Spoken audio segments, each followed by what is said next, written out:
Ladies and gentlemen, this is quite literally the big one. Allow me to introduce you to the ROG PG43UQ, Asus's 43-inch gaming monitor with a super fast 144Hz refresh rate, pixel peeping 4K resolution, and adaptive sync technology for both AMD and Nvidia graphics cards. You'd be forgiven at this point for saying, "Oi Centric, you're having us on mate, this is just a TV, what are you doing?" But in actual fact, this is still small enough that it can fit on your desk, assuming it is quite big, but also it's very much targeted towards PC gamers with a lot of PC centric features, so in my eyes it still does qualify as a monitor. For the correct person, I think that this could fit right into your setup and it would make a great purchase, but there are definitely a fair few stumbling blocks that you do need to be aware of, and unfortunately one of these creates a very dark grey cloud over the entire display. But before we get into that, a quick word from our sponsor, Corsair and the K95 Platinum XT. If you're after an uncompromised keyboard for gaming, then look no further,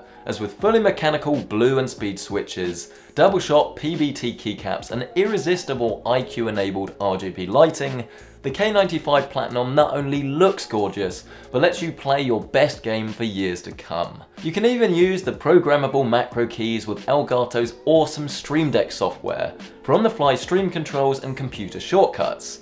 Get yours today with the links down below. The PG43UQ then. Let's start with the obvious. This thing is ginormous, and committing to something like this takes quite a lot of trousers, because let's make something absolutely clear.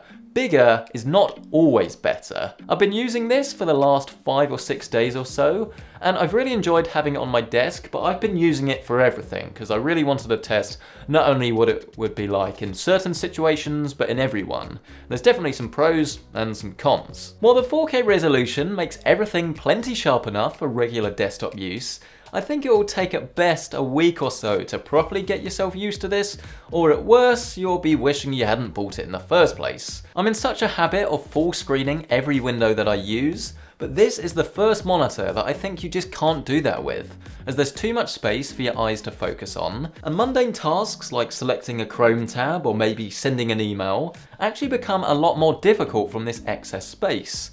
And the only solution is to make each window smaller or divide the display into different sections for multitasking. It's just very unnatural to use when it's so close to your face, at least with a TV you're sitting quite far back, but it's a lot of slab of screen that it just makes it a little bit unnatural to use, especially when you compare it with something like a big ultra-wide monitor. Because that's wide, it's almost a lot easier for it to naturally sort of fit into your field of view, whereas because this is quite tall, you find that you're consciously sort of looking up and down, and this is the bit that I find quite uncomfortable. But that's not to say that this monitor can't be put to good use, however, as I know for a fact that there are loads of people watching this video that have been using big displays like this for years, love them, and will tell you that there are so many applications where a large display can make perfect sense. Video editing and monitoring can certainly be one of them, or maybe photography or animation, but the point is that there are so many far cheaper displays on the market that you could use for these applications. If you're buying this, it's probably for gaming. So let's talk about what truly matters. And believe me, I would love to sit here and tell you just how good this thing is for gaming, how all of the problems go away, and this is the best thing since sliced bread. But unfortunately, there's a problem. Let's start with the good though. No, let's start with the great. 144Hz HDR gaming. As with 1000 nits of peak brightness and display HDR 1000 certification, this is one of a handful of displays that make high dynamic range gaming worthwhile, but without any of that foul tax that you'll usually see on the likes of the PG43UQ and the PG43UQ. Admittedly, yes, it's definitely not the same level of experience as it's got inferior contrast, but it's a compromise that I think most of us will be willing to make. And because this monitor uses DSC or display stream compression, it means that when you're in the desktop, you don't have to worry about losing color information. As long as you have one of the latest graphics cards, do check compatibility before buying. You can actually use this with the full color information without getting any of that horrible pink haloing around text, especially when you're playing at high refresh rate in or not in HDR. The improvement is definitely more noticeable in desktop applications, but it's certainly appreciated in video games nonetheless, and playing Far Cry 5 with a mouse and keyboard on a panel this fast is a real pleasure. Just be sure to crank up the field of view to avoid any motion sickness. Don't forget that this is a 4K screen, which means it's not really going to be very easy to drive for most of you, as it's crying out for an RTX 2080 or higher to truly get the most from this beastly display, but if you can do it, welcome to the pinnacle of next-gen gaming.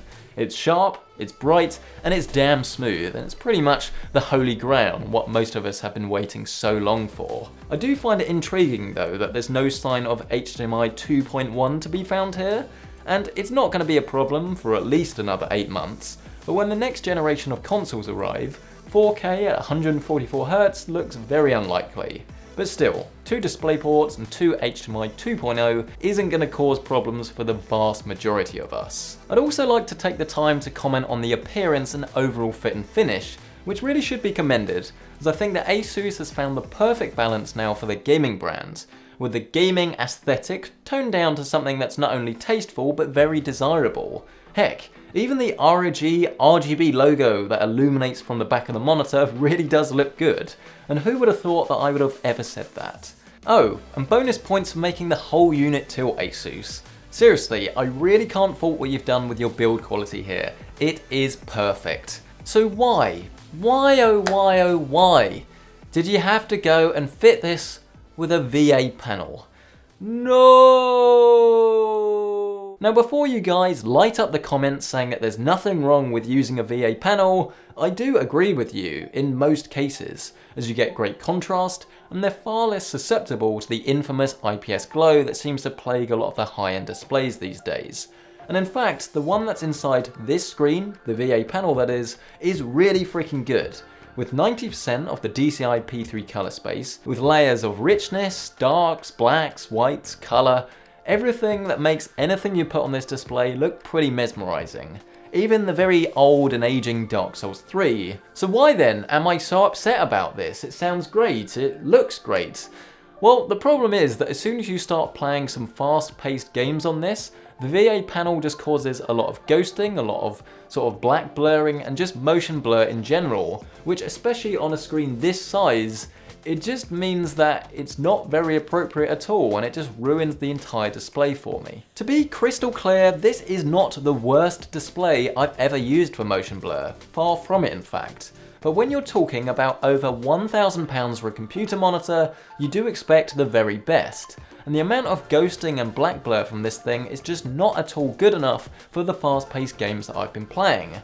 I've tried Apex Legends, PUBG, Far Cry 5, and all 3 of them suffer from the exact same issue, especially when you're in the darker and more high contrasty scenes. And I think that one of the reasons that I genuinely feel quite angry about this is because of the marketing, because if you look on the product page, it says 1 millisecond, which you might think is fantastic, it's very similar to the very best IPS and TN panels, it's gonna be super fast. But when you look closely, it says moving picture response time, which is not the same as grey to grey. You might be like, whoa, this is so good, this is fast, I've got to buy this, and it's not.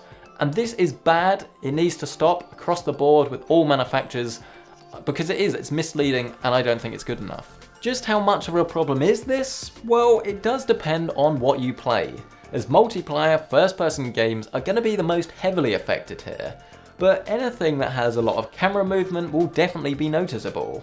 You can reduce the blur by activating Asus's extreme motion blur technology, which does help, but it also disables adaptive sync, so you've got to pick your poison here. And all things considered, it's just such a shame, as this is a great display in all other areas. Image quality is tip-top, HDR performance really does actually have a bit of a wow factor, and the input lag may as well be completely non-existent, it's awesome. But at the end of the day, this is a 144Hz 4K monitor.